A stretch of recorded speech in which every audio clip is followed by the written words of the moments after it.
এই বছরের এইচএসসি ও সমমান পরীক্ষার ফলাফল প্রকাশ করা হয়েছে আজ বৃহস্পতিবার ১৬ অক্টোবর সকাল ১০টার দিকে।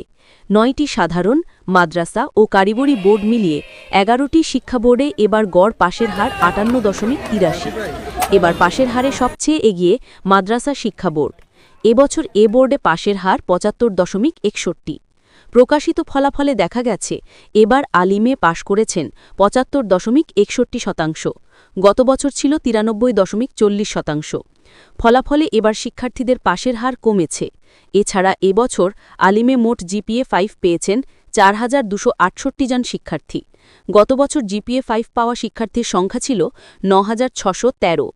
এবারের ফলাফলের তুলনামূলক চিত্রে দেখা গেছে ১১টি শিক্ষা বোর্ডের মধ্যে পাশের হারে এগিয়ে মাদ্রাসা শিক্ষা বোর্ড।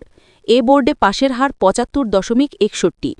অন্য বোর্ডগুলোর মধ্যে ঢাকা বোর্ডে পাশের হার ৬৪.৬২%, কুমিল্লায় ৪৮.৮৬%, রাজশাহীতে ৫৯.৪০%, যশোরে ৫০.২০%, চট্টগ্রামে ৫২.৫৭%, বরিশালে ৬২.৫৭%, সিলেটে ৫১.৮৬%, দিনাজপুরে ৫৭.৪৯%, ময়মনসিংহে ৫১.৫৪%, কারিগরি শিক্ষা বোর্ডে ৬২.৬৭% শিক্ষার্থী পাশ করেছেন।